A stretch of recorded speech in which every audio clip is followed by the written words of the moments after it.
Hey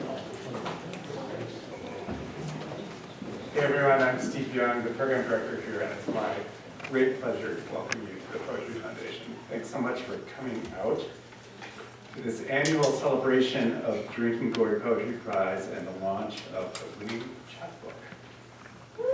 We are honored to partner once again with the Northwestern Poetry and Poetics Colloquium in this essential program that helps bring gifted young writers to a wider audience.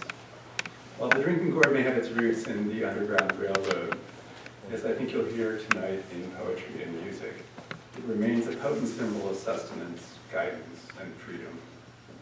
Books are for sale and signing in the lobby afterwards. In the meantime, please take a moment to silence your cell phones and join me in welcoming the director of the Poetry and Poetics Colloquium, Susanna Gottlieb.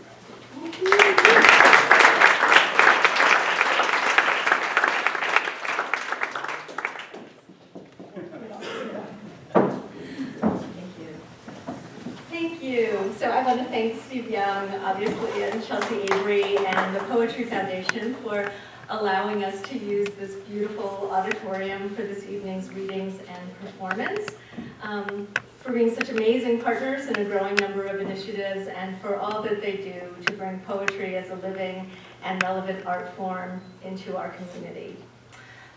Tonight we're celebrating the publication of the Drinking Gourd Poetry Prize chapbook, a series that the Poetry and Poetics Colloquium at Northwestern conceived as part of our ongoing commitment to creating avenues for the study, performance, and publication of poetry from around the world and from diverse and underrepresented groups within the U.S. The Drinking Gourd chapbook, as you know, takes its name from one of the great coded songs of the Underground Railroad, which provided a guide in song to fleeing slaves traveling north to freedom. Freedom from bondage and also freedom from forced illiteracy, and therefore the freedom to imagine and create and share through publication the meditations of the heart. We're very grateful that Northwestern University Press agreed to act as publisher for this series, now in its 4th year, and especially delighted that the brilliant writer, my friend Chris Abani, whom we'll have the opportunity to hear read tonight, agreed to join our distinguished and great-hearted team of judges, John Alba Cutler, Reg Gibbons, and Ed Roberson. All of us are especially thrilled to be able to introduce you to the work of our prize-winning poet, Nicole Sealey, a tough-minded and beautiful new voice in poetry whose winning work, The Animal After Whom Other Animals Are Named, we're here to celebrate this evening. And finally, we're delighted to be working again with a group of internationally renowned musicians who have generously agreed to lend their artistry to this evening and have done so much to make Chicago a more invigorating and welcoming place. The members of the Tatsuoyoki Reduction Quartet, Tatsuoyoki on upright bass, Ed Wilkerson on saxophone, Jamie Kempers on cello, and Kyoto Aoki on taiko drums. So thank you all for coming here on this chilly winter night and for supporting the arts with your presence. I very much hope that you enjoy the words, music, and spirit that our artists have come here to share with you. Thank you.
The first person who will live to be 150 years old has already been born. For my mother. Scientists say the average human life gets 3 months longer every year. By this math, death will be optional, like a tie, or dessert, or suffering. My mother asks whether I want to live forever. I get bored, I tell her. But, she says, there's so much to do, meaning she believes there's much she hasn't done. 30 years ago, she was the age I am now, but unlike me, too industrious to think about birds disappeared by rain. If only we had more time, or enough money to be kept on ice until such a time science could bring us back. Of late, my mother has begun to think life short-lived. I'm too young to convince her otherwise. The one and only occasion I was in the same room as the Mona Lisa. It was encased in glass behind what I imagine were velvet ropes. There's far less between ourselves and oblivion. skin that often defeats its very purpose.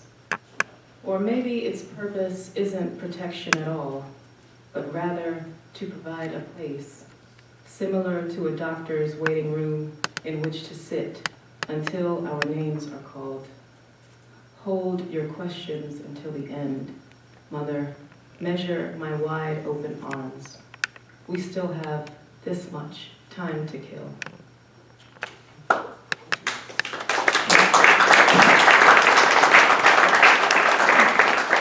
I want to thank the Poetry Poetics at Northwestern University, Northwestern University Press, and the Poetry Foundation for this fabulous evening. Thank you.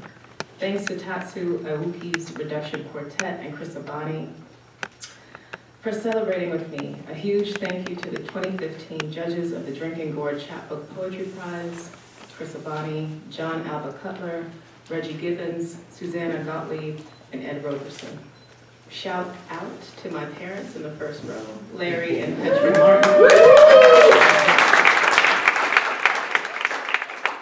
my best friend of 2 decades, which is crazy because I'm only 2 decades old, for coming all the way here to celebrate with me, so thank you. And of course, shout out to all of you for coming out tonight on this snowy evening. Thank you.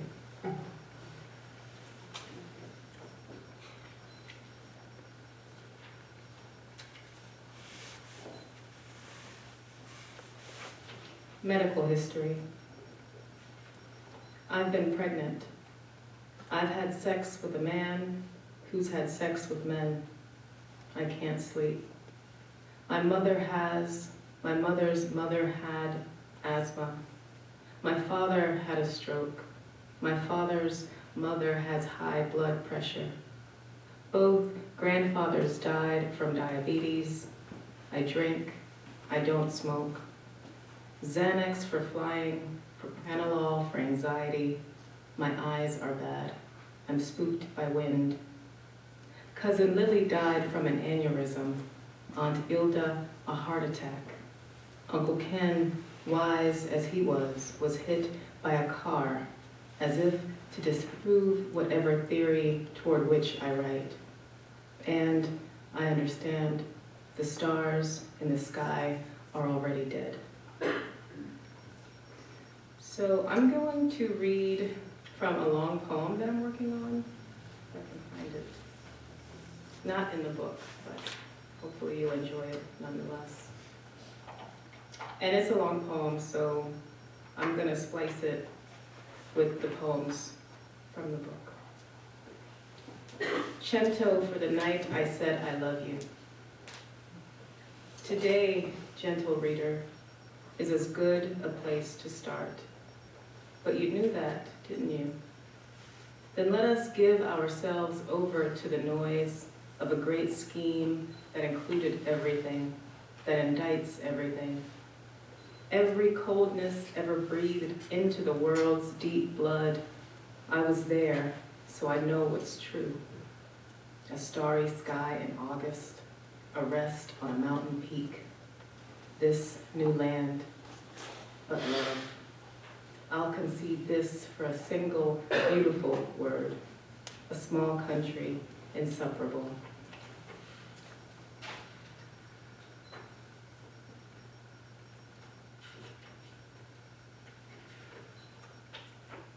Even the gods. Even the gods misuse the unfolding blue. Even the gods misread the wind flower's nod toward sunlight as consent to consume. Still, you envy the horse that draws their chariot, bone of their bone. The wilting mash of air alone keeps you from scaling Olympus with gifts of dead or dying things dangling from your mouth. Your breath, like the sea, inching away. It is rumored gods grow where the blood of a hanged man drips. You insist on being this man. The gods abuse your grace. Still, you'd rather live among the clear, cloudless white, enjoying what is left of their ambrosia. Who should be happy this time? Who brings cake to whom? Pray the gods do not misquote your covetous pulse for chaos, the black from which they were conceived. Even the eyes of gods must adjust to light. Even gods have gods.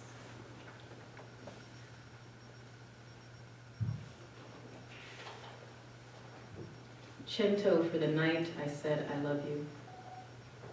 Like blackbirds pushing against glass, I didn't hold myself back.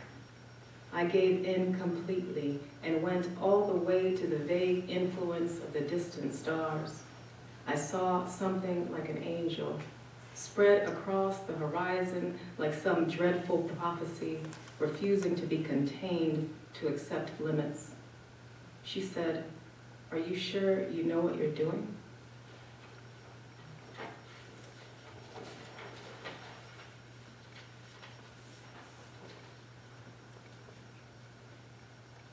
Unframed. Handle this body, spoil it with oils. Let the residue corrode, ruin it. I have no finish, no fragile edge. On what scrap of me have we not made desire paths, so tried as to bury ourselves therein? I beg, spare me gloved hands, monuments to nothing. I mean to die a relief against every wall.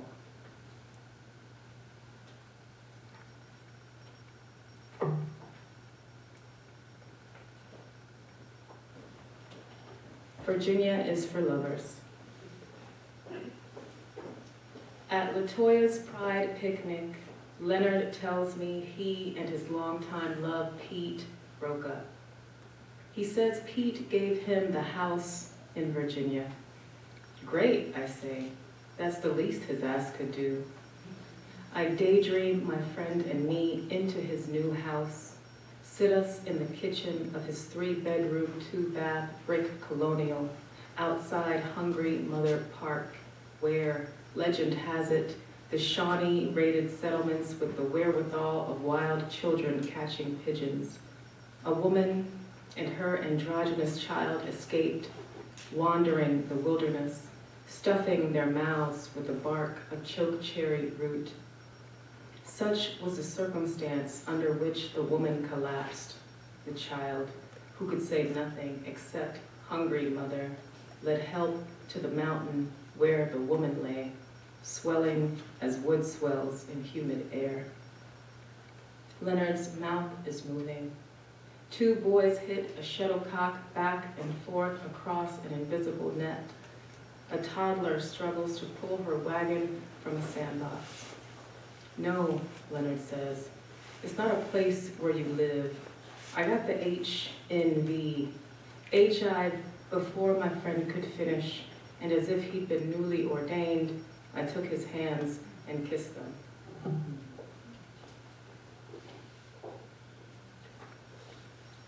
Cento for the night, I said, I love you. To the end of the spine, which he can cause to shiver like a root in the rain, seeking, I think, a light that waits. He went before anybody came, and his watch showed years, not hours as suspected. I am cold now, and I cannot begin to numb the senses indiscriminately. Some say we're lucky to be alive, to have a good portion of the morning. It isn't ordinary. The way the world unravels from a distance can look like pain eager as penned-in horses.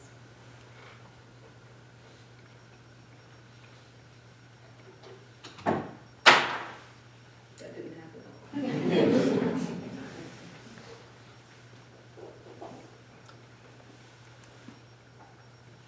Object permanence for John. We wake as if surprised the other is still there, each petting the sheet to be sure. How have we managed our way to this bed, beholden to heat like dawn indebted to light? Though we're not so self-important as to think everything has led to this, Everything has led to this. There's a name for the animal love makes of us. Named, I think, like rain for the sound it makes. You are the animal after whom other animals are named. Until there's none left to laugh. Days will start with the same startle and end with caterpillars gorged on milkweed. Oh, how we entertain the angels with our brief animation. Oh, how I'll miss you when we're dead. Just 2 more poems.